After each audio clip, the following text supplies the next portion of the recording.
Bienvenidos a Negocios sin Complicaciones. En esta ocasión vamos a dar continuidad al episodio que hablábamos de química arancelaria, porque nos vamos a dedicar a un punto importante de la química arancelaria, los productos peligrosos. Así que acompáñenme y hablemos de qué pasa cuando importamos o exportamos bienes que se consideran peligrosos.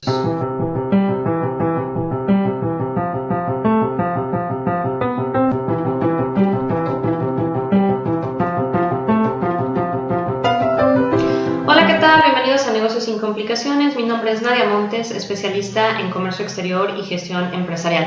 Y en efecto, ya habíamos hablado de química arancelaria, cómo se clasifican los productos químicos, qué problemas tengo cuando los importo, por qué se considera que son de difícil identificación, etcétera, etcétera. En esta ocasión hablemos de lo que son los productos peligrosos, que obviamente son un grupo de productos químicos que tienen cierto tipo de peligrosidad. Pues bien, todos los productos químicos están regulados por el Comité de Expertos de la Organización de las Naciones Unidas, de la ONU. Y en el caso de materiales radioactivos, la ONU, este Comité de Expertos, se relaciona también con la Agencia Internacional de Energía Atómica, que se especializa precisamente en lo que son materiales radioactivos y a la cual conocimos cuando sucedió este desastre en marzo del 2011, en Fukushima, en Japón, y hubo este derrame de mercancía nuclear tras el terremoto y el posterior tsunami que afectó a la zona. Pues bien, este comité de expertos de la ONU, a través de diversos estudios, creó una división de los materiales peligrosos en 9 clases. Esas clases nosotros las vamos a tener recogidas en nuestra NOM 003 de la Secretaría de Comunicaciones y Transportes, en la cual vamos a encontrar cada una de las clases y el símbolo de peligrosidad que debemos utilizar cuando nuestro material peligroso recae en esas clases. ¿Cuáles van a ser estas clases? Bueno, las clases van a ser clase 1 para lo que son explosivos.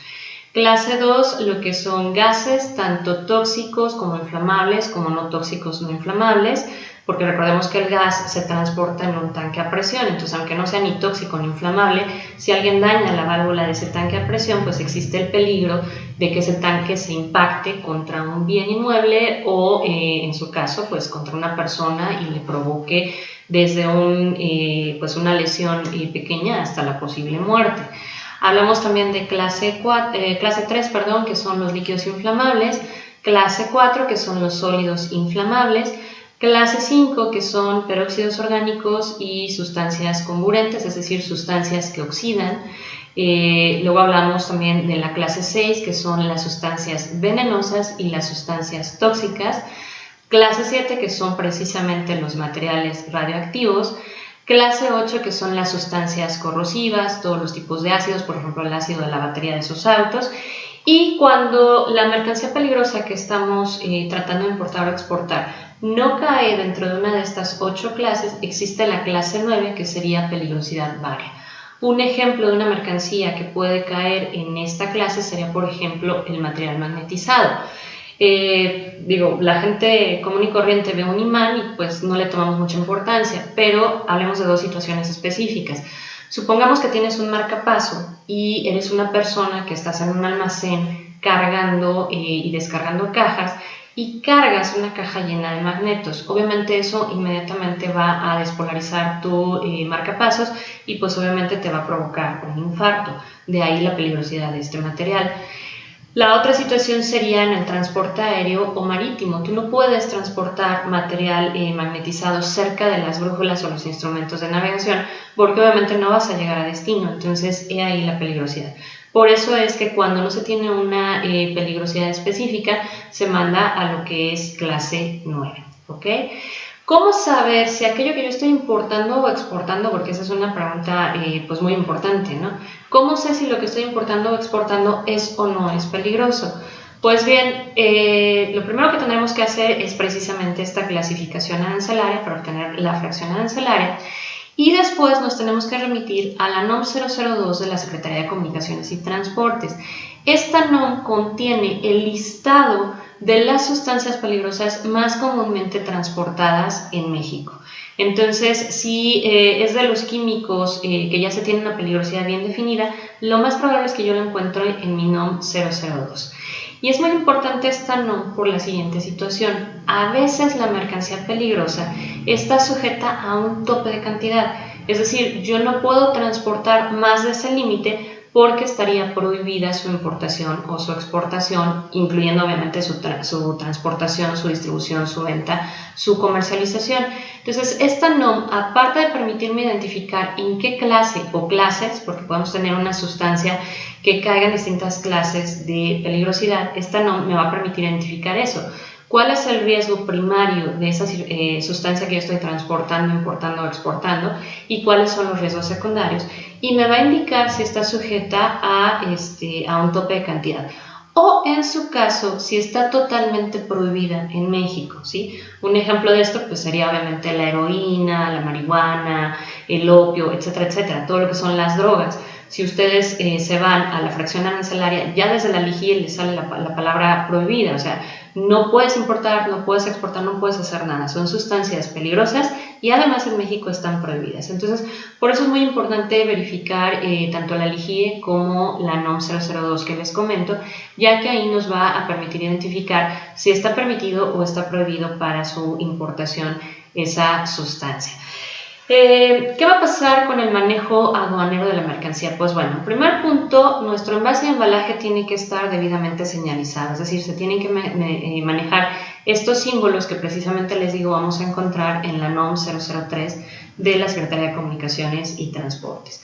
La persona que está expidiendo, o sea, que está enviando esa mercancía, tiene que proporcionar al transportista, al importador, etcétera, etcétera, o sea, todas las personas involucradas, un documento que se llama hoja de seguridad de materiales, en inglés Material Safety Data Sheet. ¿Okay? Eso es muy importante tenerlo porque este documento nos permite saber las condiciones bajo las cuales se puede transportar, qué hacer en caso de accidente, qué hacer cuando una persona entró en contacto accidental con esa sustancia, etcétera, etcétera.